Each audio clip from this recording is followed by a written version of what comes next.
오늘 우리가 함께 들여다볼 이야기는요, 단 하나의 충격적인 숫자로 시작합니다. 이 숫자가 어떻게 사회 전체가 한계에 다다랐다는 신호를 보내고 있는지, 그리고 그게 바로 오늘을 사는 우리에게 어떤 의미를 갖는지 한번 깊이 파고들어 보겠습니다. 네, 바로 이 숫자 0.68입니다. 이게 뭐냐고요? 대한민국의 합계 출산율입니다. 전 세계에서 가장 낮은, 말 그대로 꼴찌 수준이고요. 심지어 지금 전쟁을 겪고 있는 나라들보다도 더 낮다는 거. 이게 정말 충격적인 사실입니다. 오늘 살펴볼 분석에서는 이 현상을 단순한 통계로 보지 않습니다.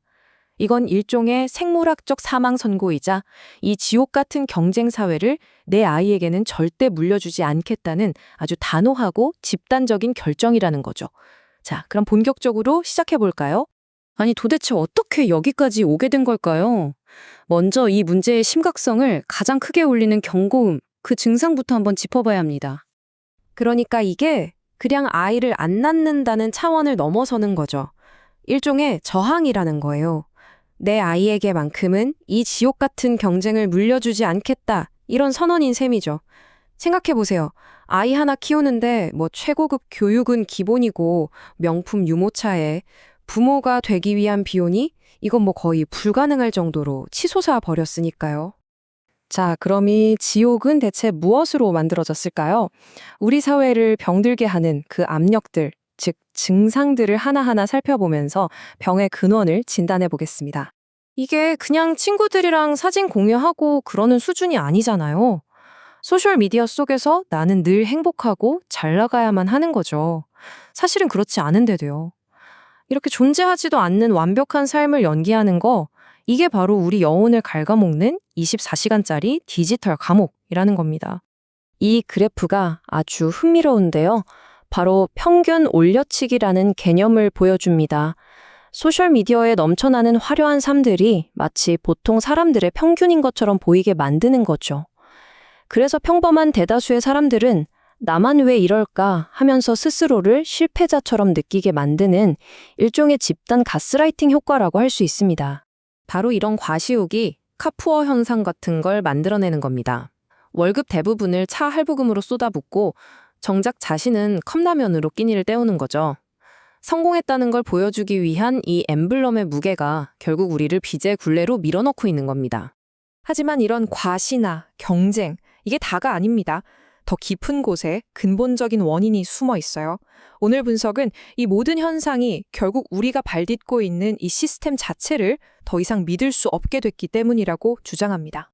분석에 따르면 사람들이 불의가 이기는 걸 자꾸 보게 되면요, 사회에 대한 믿음이 무너져 내립니다.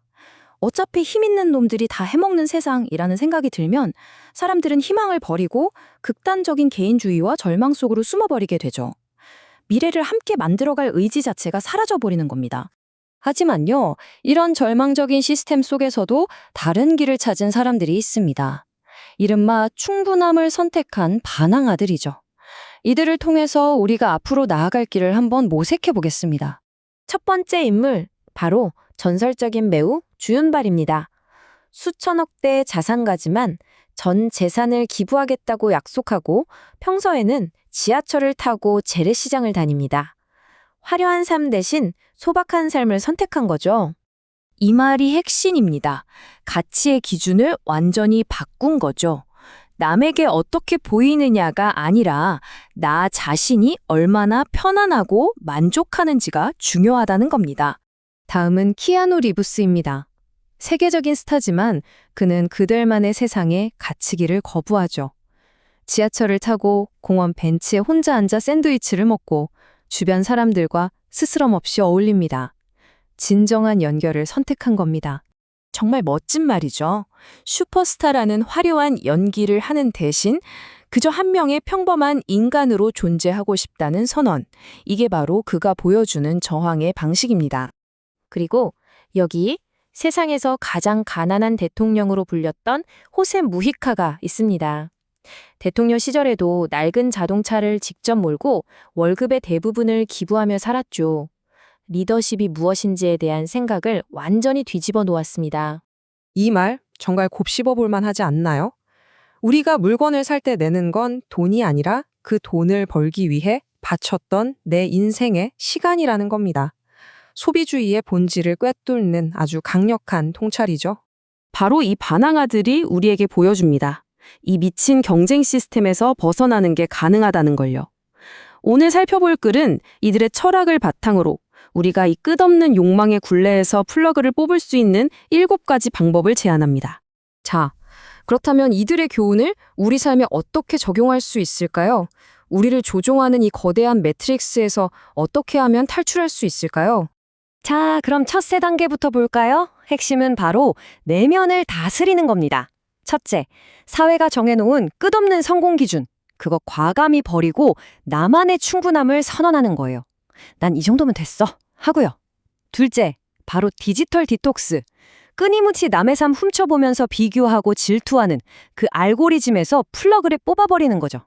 그리고 마지막 셋째, 모든 게 거래가 된 세상이잖아요. 여기서 아무 조건 없는 친절을 베푸는 겁니다. 이게 바로 우리를 옥죄는 시스템에서 벗어나 정신을 되찾는 아주 중요한 첫걸음이라고 할 수 있겠습니다. 나머지 4단계는 다시 세상과 연결되는 것에 초점을 맞춥니다. 나눔을 통해 돈에 끌려다니는 게 아니라 돈의 주인이 되고, 사회정의에 참여해서 모두를 위한 안전망을 만들고, 작은 밥상 공동체부터 시작해서 무너진 관계들을 회복하고, 그리고 마침내 남들 눈치 보지 않고 온전한 나 자신으로 살아가는 것, 이것이야말로 궁극적인 저항이라고 말합니다. 오늘 이야기는 우리에게 이 마지막 질문을 던집니다. 당신은 이제 매트릭스의 출구 앞에 서 있습니다. 진정한 자유를 얻기 위해 당신은 무엇을 버리시겠습니까? 어쩌면 자유란 더 많은 것을 얻는 게 아니라 무언가를 과감히 놓아버릴 용기에서 시작되는 것일지도 모르겠습니다.